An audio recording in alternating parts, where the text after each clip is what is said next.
Okay, today we are going to be doing trend lines from scatter plots. So we are on page 37 of the Unit 3 packet. So pause it if you need to find it. We are going to discuss trend lines, that line that crosses through the center of your data points. We mentioned it, but now we're going to formally explain it. So trend lines.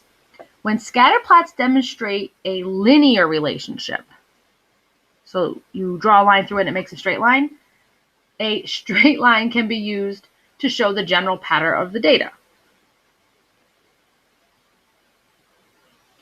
A trend line or line of best fit is a straight line that should lie as close as possible to the points of data on the scatter plot.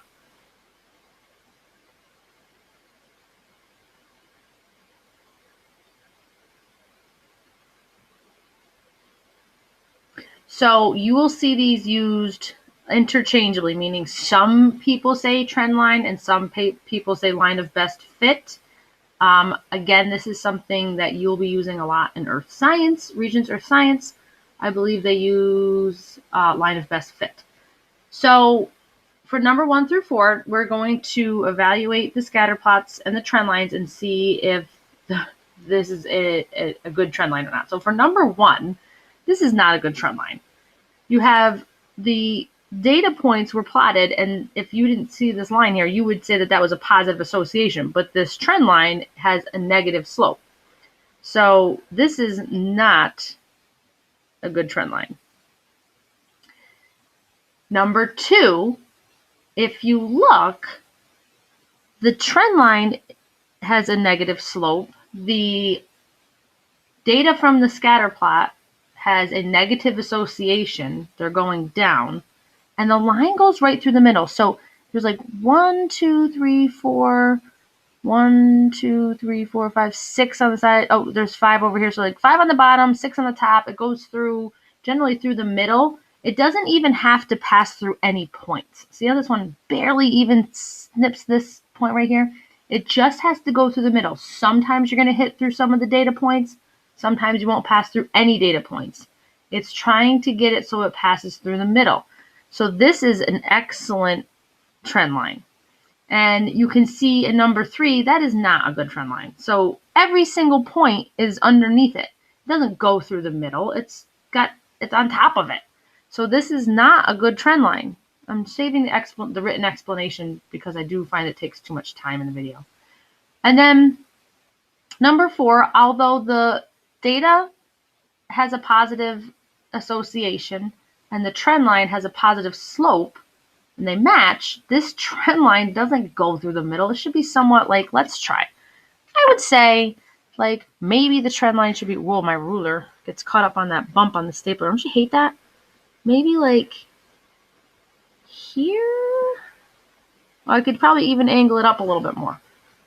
I could probably even put this so it was like this a little bit more. And that's why it's, it's good to kind of, you might have to draw it, erase it, and see like what you think. But this is nowhere near appropriate. It's below every single point. It's not through the middle of them. So you want to get the trend line as close to as many points as possible. Like I said, sometimes it will go through some of the points that you plotted. Sometimes it won't go through any points, and that's fine too. Once the trend line's plotted, that's all we care about. The data points then mean nothing as far as answering questions for predictions. So you use the points that you plotted to make the trend line, and then from there you only use the trend line. And so what we're going to do is write an equation for the trend line. We have practiced writing equations of lines. This should be review. However, I'm going to stick with the rise over run method for this lesson. So step 1 when you're going to write an equation is to choose any 2 points. Oh, pick 2 points. And find the slope of the line. So for you guys, most of you are going to pick 2 points and make a table. That is fine. I am now going to focus in this lesson on using rise over run instead. But you can continue, as always, to always pick 2 points and make a data table. It will always work. Then we're going to look at the y-axis. And what do we find on the y-axis? The y-intercept.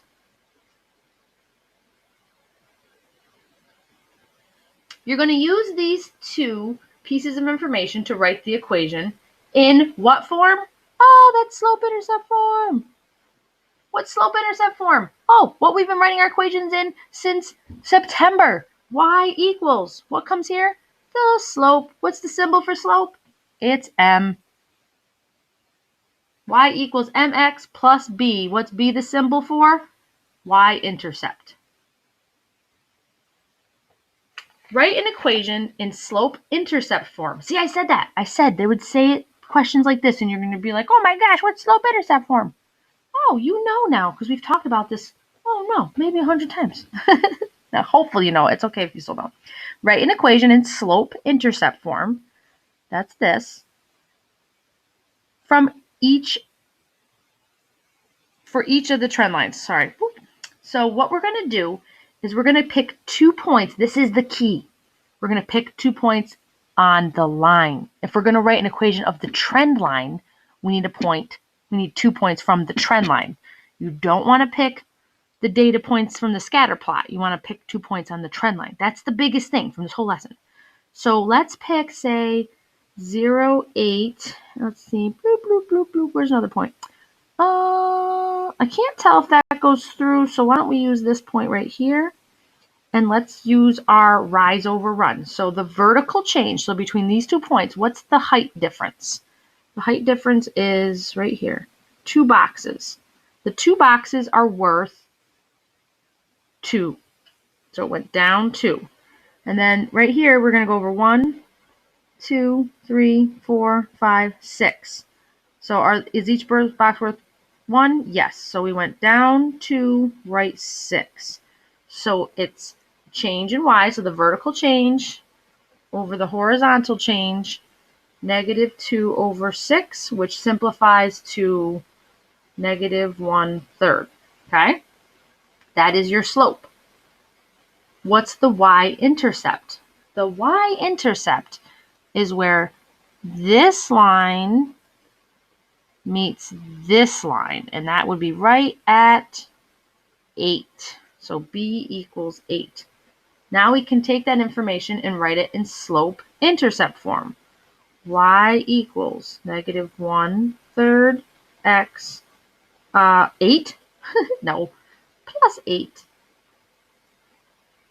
Now, if finding the slope using this method is confusing, you would just make a data table like this, and you would choose the point 0, 8, and this would be the point 6, 6, and you could do your change in y this way. Voila! I mean, good stuff, right? Either way works. I just want to go over this way for now. So I'll stop going over this, but please know that no matter what, you can always pick 2 points and make a data table to find your slope. Okay, number 6. We're going to pick 2 points on the trend line. So how about we pick this point and this point? Okay, so rise over run, or the vertical change here, is 1. Is that right? It's up 1 box, but each box is worth 25. And this way, so it's up 25, so it went up 25, and then horizontally, the width is 2 boxes, which each box going widthwise is worth 1. So if it goes over 2 boxes, it's over 2. So we're going to get 25 over 2, which is what? 12.5. Okay, what's the y-intercept? B is where this line, your trend line, crosses the y-axis at 100. So the equation would be y equals, what's the slope? 12.5. Is that right? We're supposed to have a positive slope? Yep, the line goes up. X, don't forget your x. Holy smoly, people have been forgetting that. Plus 100. Whoop. Okay, last one. You're going to find the slope and find the y-intercept. So the slope, let's pick 2 points. I like picking this one. And then, I don't know, this one. Right here. Okay, so what's the vertical change? Like the change between the 2 points this way. So it's going to be 2 boxes. See, from here, it went from here to here. So how much is each box worth? 5. So that's a drop of 5, 10. And then going over 1 box is worth 1. So the slope is negative 10 over 1. Or pick your 2 points. I said I wouldn't do this, but it's 0, 45, and the other point is 1, 35. And then you could do change y over change in x that way. Your y-intercept, boom, right here. Y-intercept, boom, right here. Is, no, the y-intercept's right here. Sorry. Y-intercept's right there. Where this line meets this line. Sorry, I was looking at my little triangle. So the y, good thing I have my data table because that's how I caught myself. Isn't that funny? Love the data table. Y-intercept is 45 because where this line hits the y-axis is the y-intercept, right at between 40 and 50 at 45. Y equals negative 10x plus 45. Make sure if you're saying you have a negative slope that your line has a negative slope in the graph. Okay. Number 8. To find the slope of a trend line below, Riley chooses the point 180, which is here, and the point 230, which is here. Explain whether the points she chose will help her write the correct equation of the line. Find the equation of the trend line. So I want you to think about what I said in the video. Are we using points that we plotted to make the scatter plot, or are we using the points on the trend line to write the equation of the trend line? I'm just saying. Think about it. I'm going to have you do 8, 9, and 10 on your own, and we're going to go over it in class. This right here is a great place to figure out how you're doing. This is everything, the whole kit and caboodle in a question in the style of a state assessment. So I haven't actually made the Google Classroom assignment yet, so I'm not sure if there'll be an exit ticket. But man, this question right here is really important for you to do some self-evaluation and, write down any questions or concerns you may have. And if there's anything I don't answer in class on the next time I see you to go over this lesson, then you know what to ask me after class, if that makes sense. All right. Great job. I will see you soon. I don't know when, but soon. Okay, bye.